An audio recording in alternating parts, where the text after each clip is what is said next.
Sea bienvenido y bienvenida a este podcast. Desde mi tierra, cuentos y más.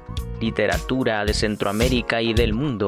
Desde mi tierra, cuentos y más.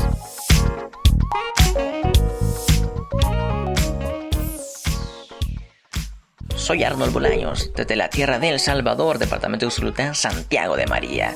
Pues ustedes se preguntarán, ¿por qué nace este podcast? Pues este podcast nace con la idea de poder darle vida a la literatura que muchas veces ha quedado olvidada en aquellas regiones del país. Y por qué no, siendo un poco más futuristas, basándonos en aquella literatura centroamericana que tiene guardada mucha magia. Comenzamos con la historia del barbero de Cojute del escritor salvadoreño Mario García Aldana, porque cuenta con un maravilloso estilo de nostalgia y añorancia, procesos históricos de su vida personal, pero que se engloban en diferentes etapas de la historia del país. Conozcamos a Mario García Aldana. Mario García Aldana es un médico nacido en Cojutepeque, graduado en la Facultad de Medicina de la Universidad de El Salvador. Su pasión por la literatura lo llevó a las aulas de la Universidad Centroamericana José Simeón Cañas, donde obtuvo el título de licenciado en letras. Es decir, primero fue médico y por su pasión por la literatura dedicó otros 5 años para estudiar las letras. Algo muy interesante con respecto a este tipo de situaciones y sobre todo el contexto en El Salvador. Pues según la biografía que aparece en el libro, que fue publicado en el año de 2008 a través de un programa educativo, pero que históricamente surgió en 1998, su primera publicación. 10 años después publican la versión del libro que yo poseo y que es la que he retomado para este audio. Para ese entonces era jefe del Servicio de Medicina Nuclear del Instituto Salvadoreño del Seguro Social y jefe de la Cátedra de Historia de la Medicina de la Facultad de Ciencias de la Salud, Dr. Luis Edmundo Vázquez, de la Universidad José Matías Delgado. Ambas actividades las combina con la atención en su clínica privada y lo que más disfruta es leer, releer buenos libros y de vez en cuando escribir. Y además, Mario García Aldana es un sobresaliente literato de nuestro país, ya que forma parte de la Academia Salvadoreña de la Lengua, al cual tomó posesión el 27 de noviembre de 2014 con un discurso titulado Reverencia por Vida. Vamos a nombrar algunas de sus obras publicadas, que entre las más destacadas es El barbero de Cojute, pero también está El maestro Vázquez, Anecdotario médico salvadoreño, Un corazón en el umbral, Pelota de trapo y Viaje a Montevideo. Así que él es nuestro primer escritor. ¿Muy merecido lo tendrá? Pues claro que sí. Y por eso es que me ha motivado a poder narrar y comenzar con esta historia. Además que fue uno de los pilares importantes que me involucraron nuevamente a retomar la literatura. Es algo nostálgico la historia en la cual yo me encontré este libro, así que tiene un significado muy profundo y también el año en el que se va a hacer este audiolibro. No más que decir y esperar a que lo disfruten.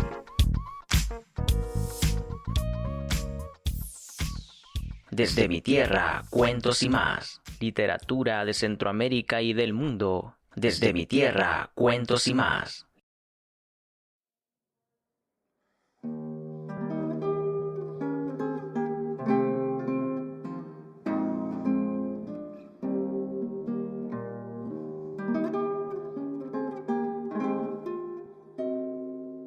La Concha Merlos.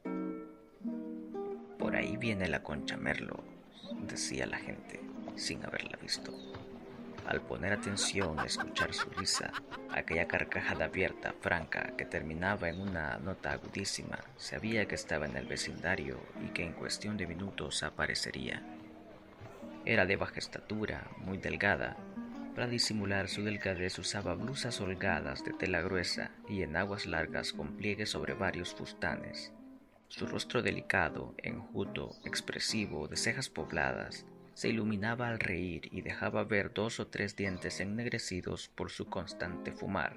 Por esto es que con frecuencia sus carcajadas eran interrumpidas por ataques de tos espasmódica.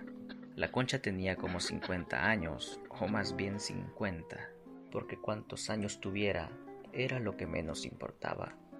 En el pueblo todos la queríamos y la respetábamos por lo buena gente y graciosa, y más que nada porque era la doctora del pueblo, la que curaba a todos los enfermos, especialmente a los niños.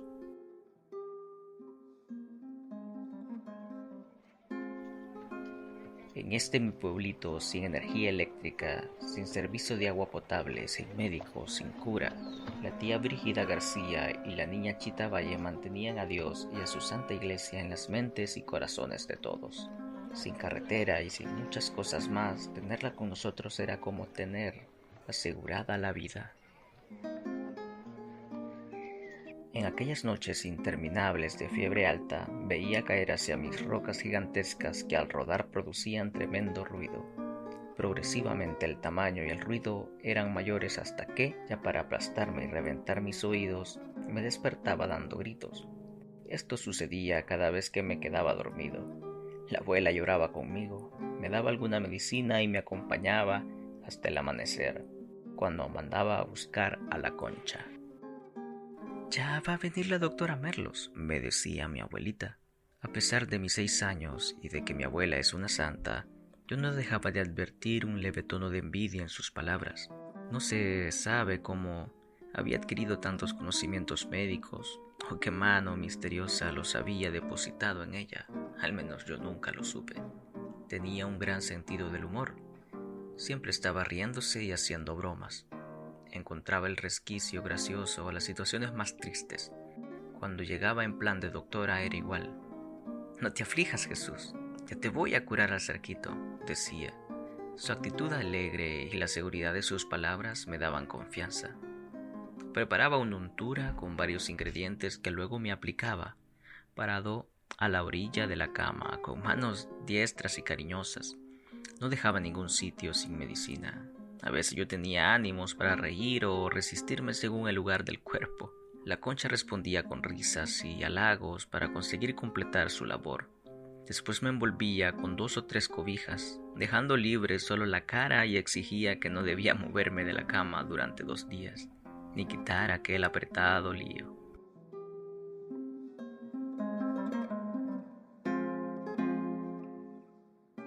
Esos 2 días parecían 2 semanas. Me pasaba horas enteras viendo la rendija de la puerta y la ventana que daban a la calle, y lo curioso de que si alguien pasaba hacia el poniente, sobre la pared del fondo del cuarto una sombra se movía hacia el lado contrario, el oriente y viceversa. Antes de las 5 de la mañana comenzaba a pasar los campesinos hacia sus labores. Los conocía por sus pasos y voces. Más tarde pasaban mis compañeros de escuela. Como a las 8:30 llegaba un cipote donde mi abuelita. «Dice la señora que por qué Mario no ha ido a clases». Ella daba explicaciones y llegaba a verme a cada rato para cuidarme, llevar mi atolito de maicena que tanto me gustaba y para controlar si cumplía las estrictas indicaciones de la doctora Merlos. La magia resultaba, no volvía a las fiebres. Mejoraba el apetito y las fuerzas. Salía a la calle, que era mi dominio, y a la escuela. La Concha llegaba para saber por boca de la abuela lo que ya sabía, pues ya me había visto jugando y corriendo. «Gracias, doctora Merlos, por curarme el niño. Ahora me vas a decir cuánto te debo». «Cállate, Jesús. Si bien sabes que yo no cobro. Contimas a vos, regálame lo que sea tu voluntad». Minutos después iba la Concha con un bocalito de arroz, frijoles, tortillas o cualquier otra cosa de comer.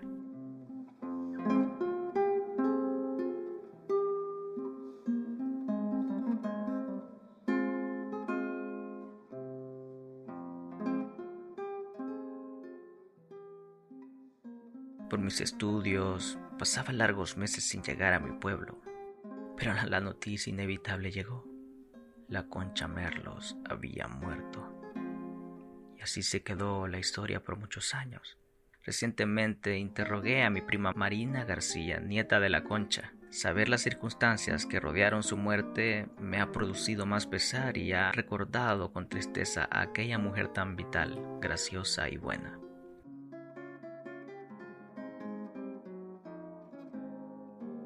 La Concha padecía de un tumor uterino y cuando ya estaba muy enferma, en la aduana del Amatillo mataron a su único varón y más querido hijo, Felipe González. Recuerdo vagamente a Felipe. Era joven, de baja estatura, ligeramente obeso, correctamente vestido, pelo lacio engomado, peinado hacia atrás y un rostro hermoso, de facciones bondadosas y regulares. Efectivamente, todos lo recuerdan como un hombre bueno y por bueno lo mataron. Era el orgullo y sostén de su madre. Cuando Felipe murió, su esposa trajo el cadáver al pueblo y como no tenía buenas relaciones con la Concha, no permitió que lo viera. A mí me ha costado traerlo desde la frontera y por eso yo lo entierro. Eso acabó de matarla. No pudo ver a su hijo por última vez ni siquiera muerto. Le sobrevivió pocos días.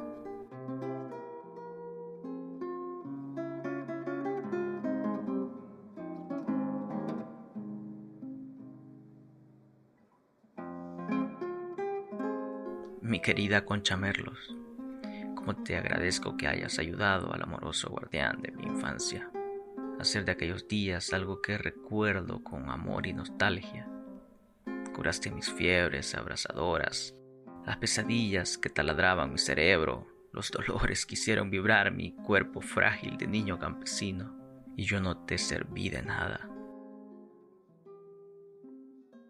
Bien pude mitigar tus dolores, consolar tu alma destrozada, pero en descargo de todo lo que no pude hacer por ti, intento remediar tu arte milagroso. Pienso en tu imagen querida cuando estoy en situaciones difíciles y tu saber me guía por lo bueno y verdadero. Como a 10 metros de la casa de la abuela hacia el centro del pueblo. La calle tenía una depresión y varias veces vi a la Concha cuando iba por allí. Como no le veía los pies y su cabeza enmarañada estaba envuelta por el humo de su puro, y con su andar cadencioso parecía que flotaba. Más de alguna vez tuve la sensación que iba a ascender al cielo. Ahora, muchos años después, prefiero recordarla así, incorpórea, volátil, ascendiendo entre los naranjos que bordeaban la calle. Pasar junto a los altísimos cocoteros de la casa de don Luis Torres y perderse en los cielos, allá donde debe estar para siempre.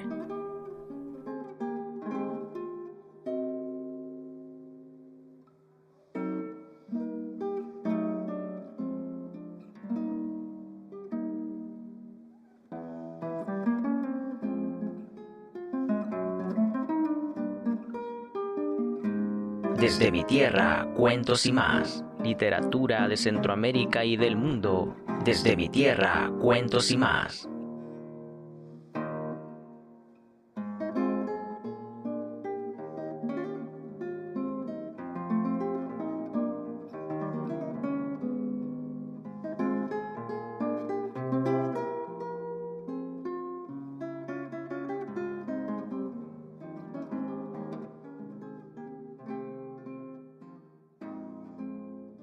Mi primera excursión.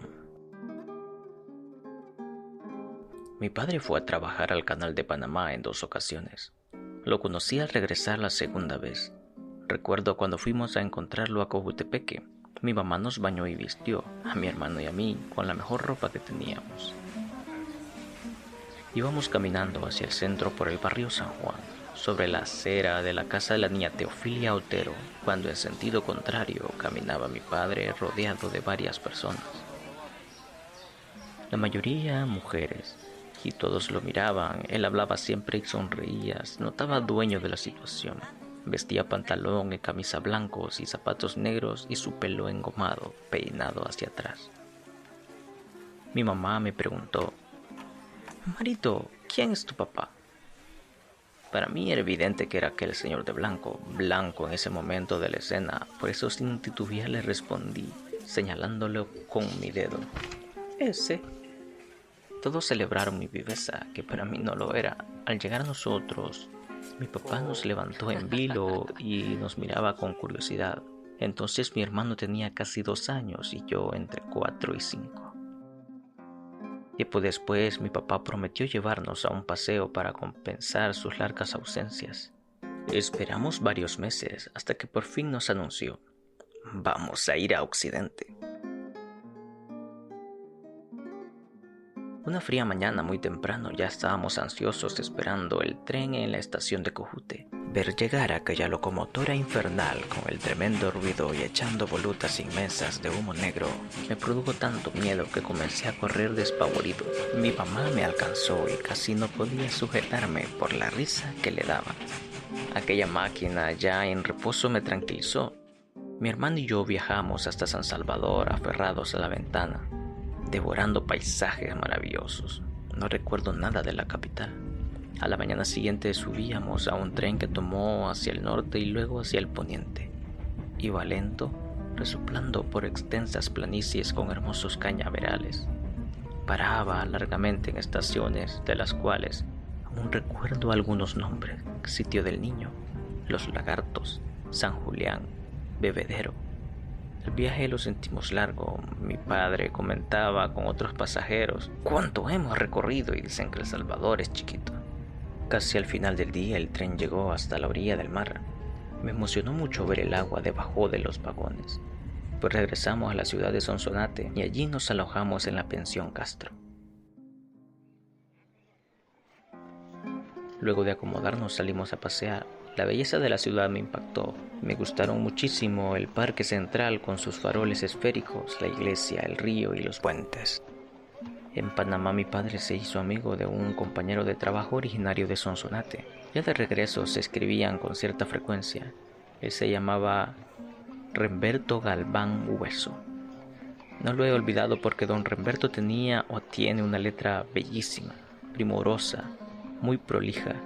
Aquellas cartas escritas con tinta negra más parecían hechas por un monje de la biblioteca de un monasterio de la Edad Media. Mi papá ya sabía que don Remberto era policía municipal y que debía buscarlo por el centro de la ciudad. Lo encontramos en el parque central frente a la catedral. Era un hombre joven, delgado, un poco alto y moreno. Mi padre y él platicaron bastante. Recordaron sus estadías en Panamá, lo difícil que está la vida, el incierto futuro de estos hipotes, que apenas empiezan a vivir, la promesa de mantener la relación. Al despedirnos, aquel señor muy serio y respetuoso tuvo palabras amables para nosotros.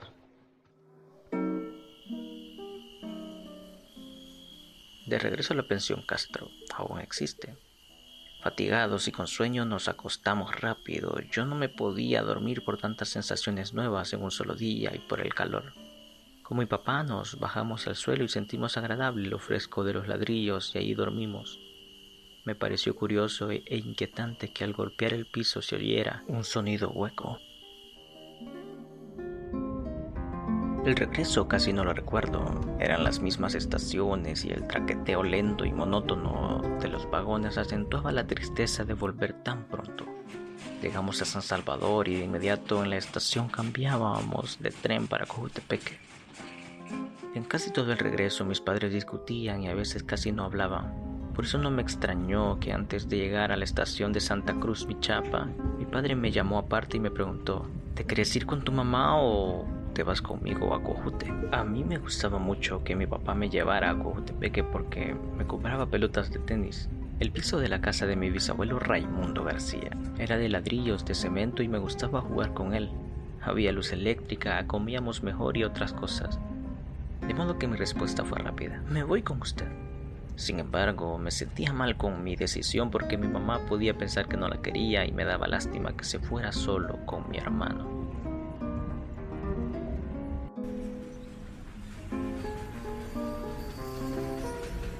Nos bajamos en la estación de Santa Cruz Michapa y subimos por el puente a la carretera donde abordamos un bus y poco después nos bajamos por el amate del Tiangue, donde nos detuvimos a ver un partido de fútbol como buenos aficionados que siempre hemos sido.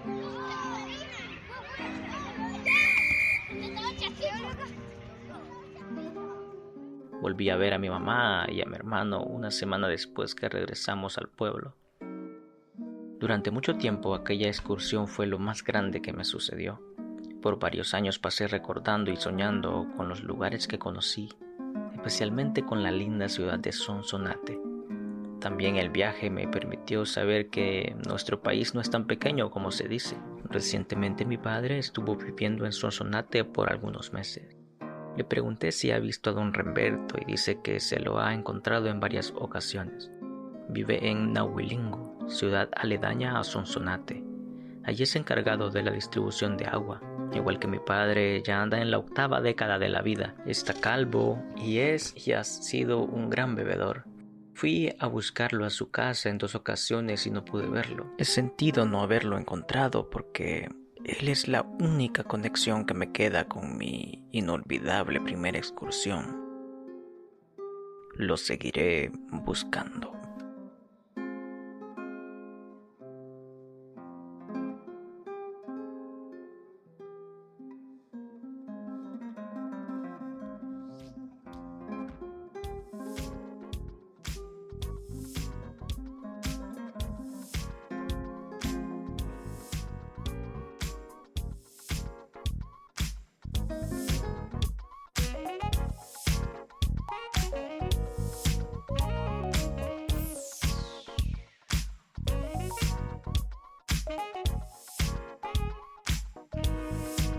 Pues estos han sido los primeros 2 capítulos de la historia del barbero de Cojute del escritor salvadoreño Mario García Aldana. Vemos que tiene un nivel muy significativo de añoranza y nostalgia su escritura y literatura. Pues vemos la importancia de traer este tipo de proyectos y sobre todo dar el reconocimiento oportuno para este tipo de obras. Además de que está marcada dentro de uno de los planes educativos que se realizaron en el año de 2008 y cuyo libro forma parte del plan de educación Plan 2021 de aquel momento. Ya ahora prácticamente terminaría la etapa de la promoción de esta literatura. Así que por eso vi sumamente significativo y importante traer este tipo de proyecto y la literatura que sea significativa para este entonces.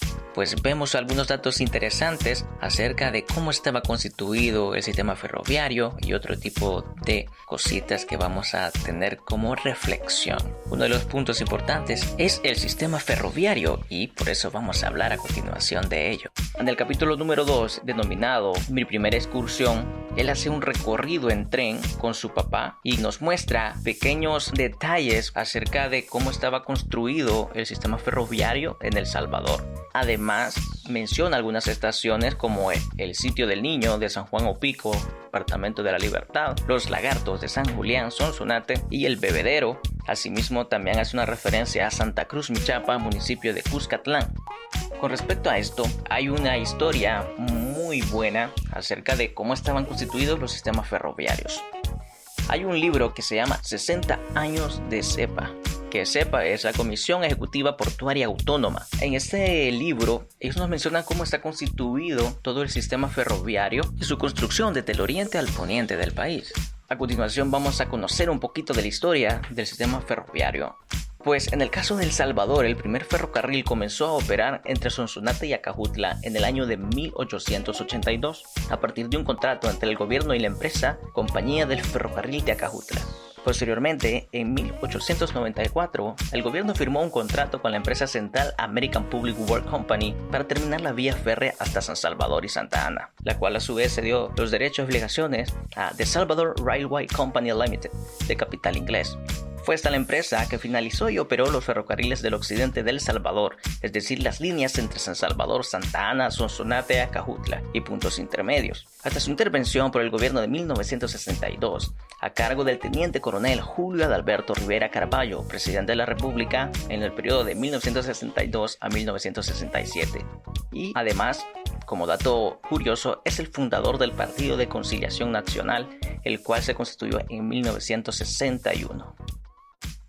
El oriente del país se integró por vía férrea algo más tarde, cuando la International Railways of Central America, IRCA, empresa subsidiaria de la bananera United Fruit Company, recibió en junio de 1908 la concesión del gobierno para conectar el puerto de Cutuco con el resto del país, es decir, la actual Bahía de la Unión en el Golfo de Fonseca.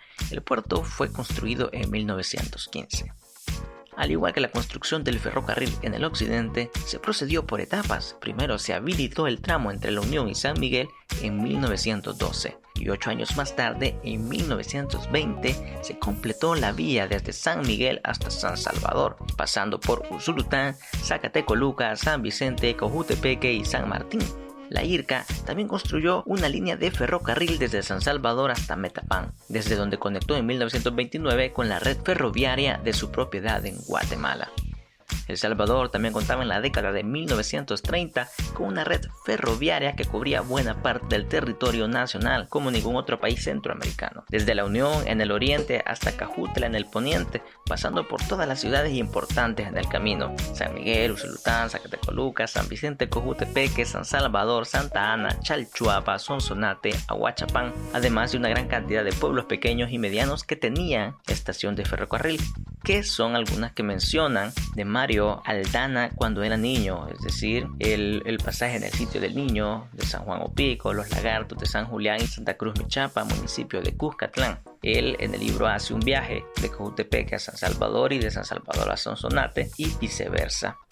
Para el gobierno de El Salvador se presentó un problema con respecto a la administración que se llevaba, en este caso el IRCA. Por lo tanto, se hizo un cambio respectivo a todo esto y el gobierno tomó como concesionario este ferrocarril. Y por lo tanto, el 3 de octubre de 1974 dan por caducada las concesiones internacionales del ferrocarril a cargo del IRCA y traspasar, por tanto, el ferrocarril y muelle y todas sus propiedades y dependencias al pleno dominio del Estado, bajo la administración de CEPA. Con ese decreto de octubre de 1974 se cerró el ciclo de la explotación de los ferrocarriles por empresa privada. El Estado se inclinó por una fusión de las dos empresas conforme lo indican las prácticas modernas de administración, con miras a realizar una política de comercio y transportación armonizada y complementaria que responda a los intereses del país. La nueva empresa de propiedad del Estado habría de llamarse Ferrocarriles Nacionales de El Salvador, o la actual FENADESAL, por cuenta y riesgo del propietario, es decir, el Estado salvadoreño. Pues, ¿qué tal les ha parecido la historia acerca del sistema ferroviario en El Salvador? Ya que en la actualidad no hay nada de esto funcionando y es bueno conocer todos estos detalles, ya que enriquecen más nuestra cultura. Así que, si ya saben, si les preguntan sobre el sistema ferroviario, los pueden remitir a este podcast. Este fue el primer programa de Desde mi Tierra, cuentos y más, literatura de Centroamérica y del mundo, y no solamente eso, propiciando un poco de cultura para ustedes. Y un saludo para todos aquellos que estuvieron hasta el último momento de este primer programa. Sean bienvenidos para los próximos. Esto fue Desde mi Tierra, cuentos y más.